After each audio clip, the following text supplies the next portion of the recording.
Okay, welcome to the second part of the topic appearance versus reality. This video is made for the morning platform of Paranata. So today we will exclusively talk about Plato's allegory of the cave, which was taken from the book Republic, book 7. As the title suggests, allegory of the cave is an allegory. Allegory of what? It is an allegory of how people look at appearance versus reality. So basically the illustration of allegory of the cave is like you can see in the illustration, where we can see in the left bottom there are people who are facing the wall of the cave, and they are called the prisoners, and there's a platform on top of them, and there are some people who played some maybe some shape of nature like animals or people, and there's a fire behind them, so the prisoners who can only look front will see that this is the reality. So the shadows that they saw on the walls is the reality to them, because they never see the real thing, which is what these puppeteers hold on their hands. And then there's a way outside here, which is ascending to sunlight, which Plato say as the perfect ideal form. We will talk about it later, but this is basically us in our world, and this shadow is the appearance that we believe that it is reality. And what Plato wants people to see is not only the real thing, which is the thing that is held by the puppeteers, but Plato wants human being to be able to go out of the cave. So there's another level of reality according to Plato, which is not it doesn't belong to this world. So let's look at the allegory much clearer from a video.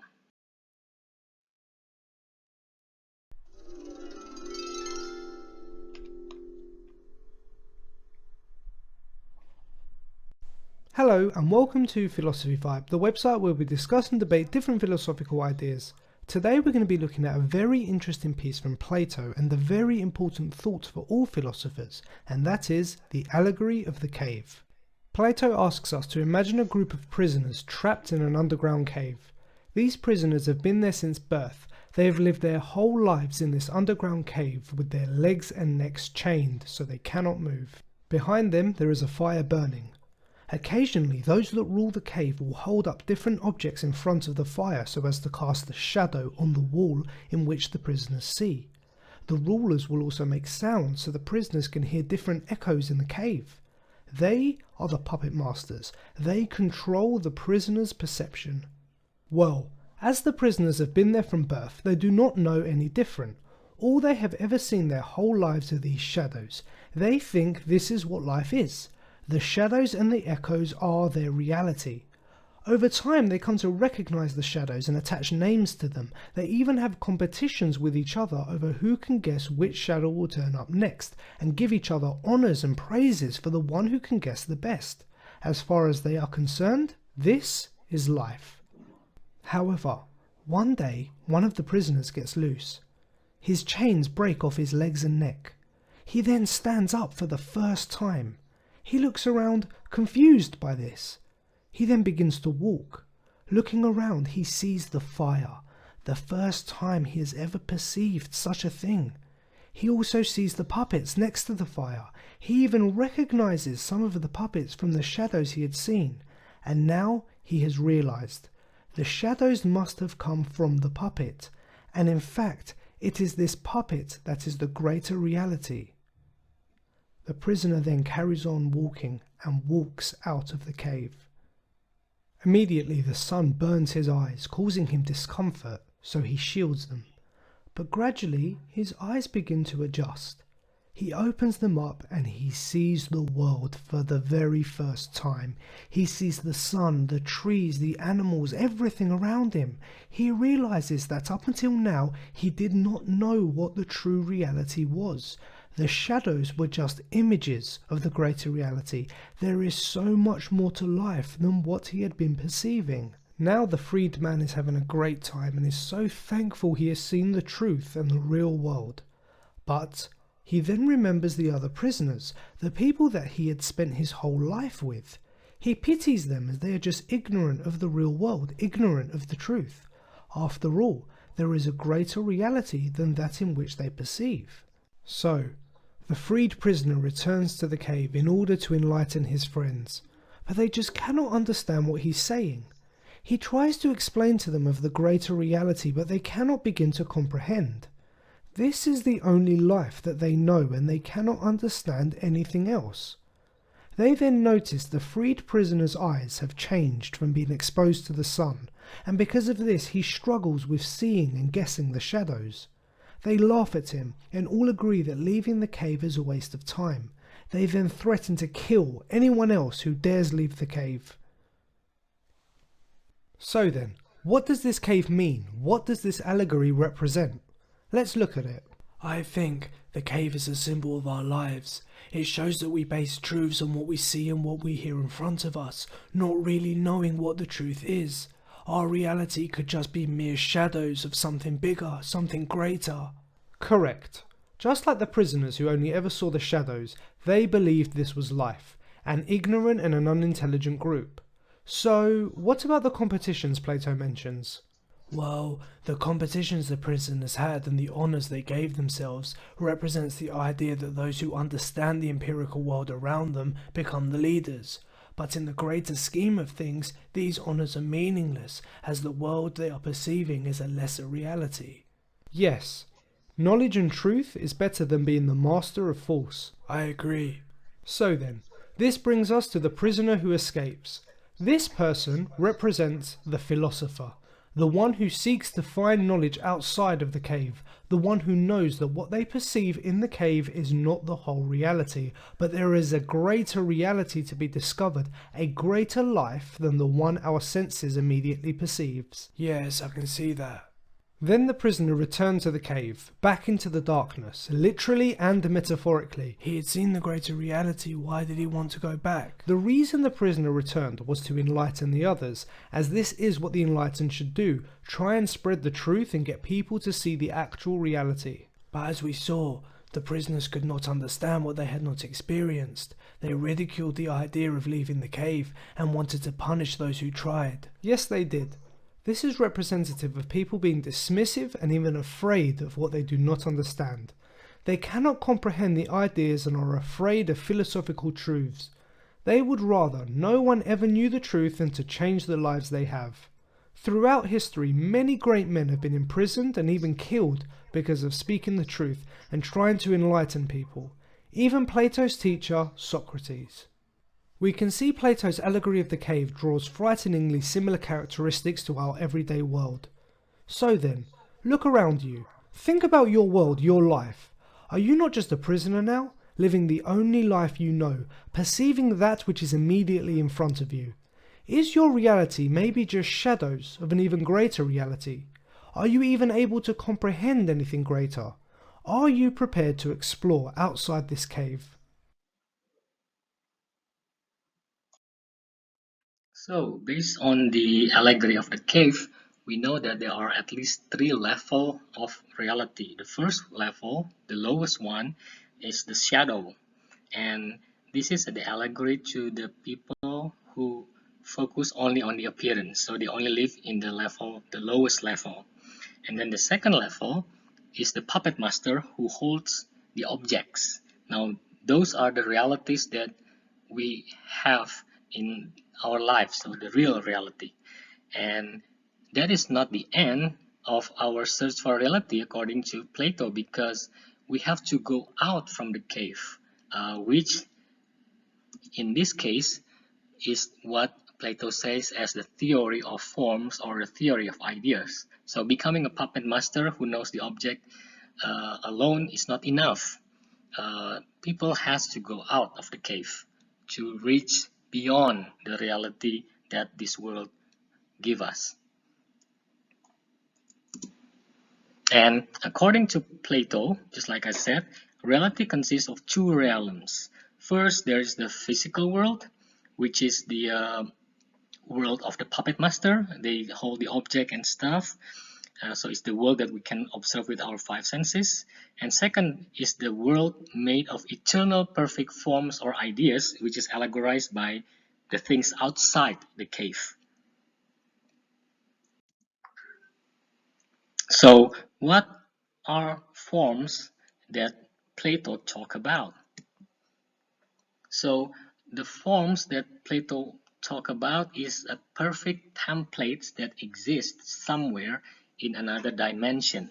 He doesn't or never tells us where this dimension is. And these forms are the ultimate reference points for all objects we observe in the physical world. And they are more real than the physical object you see in the world. Maybe if you're still unclear, let's look at the next example. So, for example, a chair in your house is an inferior copy of a perfect chair that exists somewhere in another dimension. So let's say we all have a chair, right, at our home, and we know how it looks, and that is the chair in reality in this world. And what Plato means by the forms is the chair that inside our head that never gets broken, that never gets rot, because all the chairs that we look in this world one day will be broken, right? Either it is rusty or break or dusty. It's just not going to be a perfect chair anymore. But the chair in our mind, whatever it looks like, it will stay the same, correct? It will never get rot, it will never broken. So every time you are asked to imagine a chair, you will imagine a perfect chair, correct?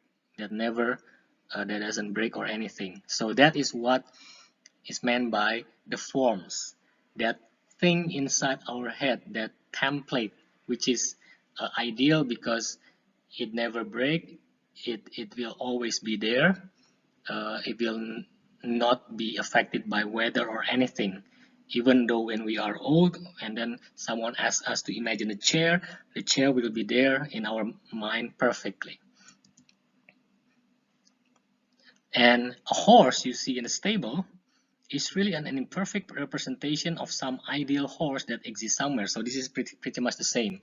So if you look at a horse, the horse can get old and then die. But if you imagine in your head, imagine a horse, then you will have a horse in your head, and that horse is the perfect forms. And that perfect form is the dimension that Plato wants everyone to reach. Probably in religious belief today is the heaven. Yeah. So in both cases, the chair in your house and the horse in the stable are just imperfect representation of the perfect chair and horse that exists somewhere else. And the lowest reality is, let's say, someone draw a picture of a chair or a horse in a paper, and that is the copy of reality, because you have the real chair in the real world and then you copy it into a drawing, and then that is even the lowest part of reality, which is probably allegorized by the appearance that most people prefer today. So that is the copy of reality. It's the lowest level of reality. So according to Plato, whenever you evaluate one thing as better than another, you assume that there is an absolute good from which two objects can be compared.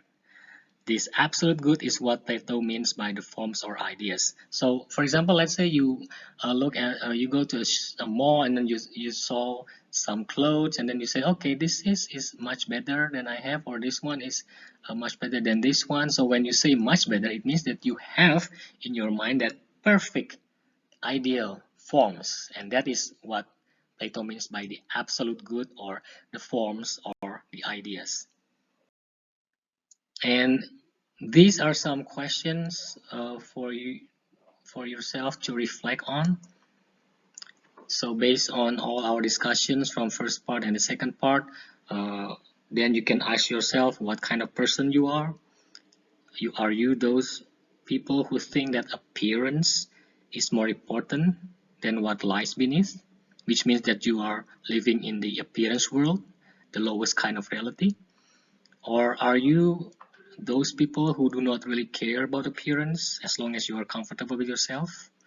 Why? Second question, how important is appearance in general context to you in your contemporary life? Do you need to always hide behind appearance so that people will not look down on you, so that people will not pity you? Or are you just yourself? And for the group assignment, as usual, similar to the previous before UTS, you have to present your findings on the 1st of December. So we are not going to have face-to-face meeting on the 24th November as it is the day allocated for your group discussion.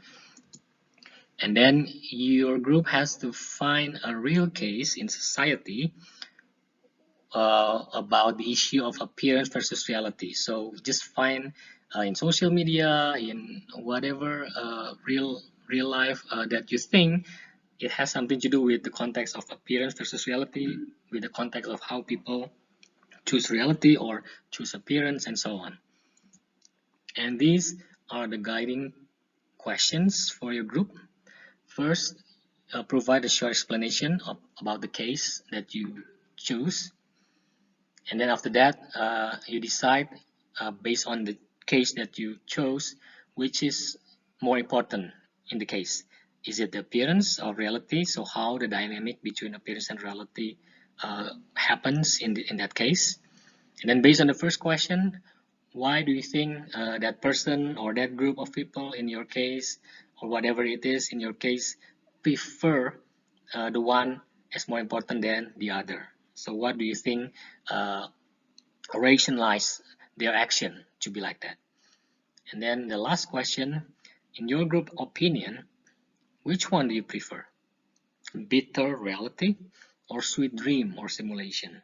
So please elaborate your answer, and maybe your group will have different answer to this because there are more than two in the group, so maybe you will have different opinion about this. It is okay, so please elaborate your answer and also give a reason why you think one is better than the other one. And that is the end of the part 2. Thank you for joining in, and I'll see you during the presentation on the 1st of December. Good luck.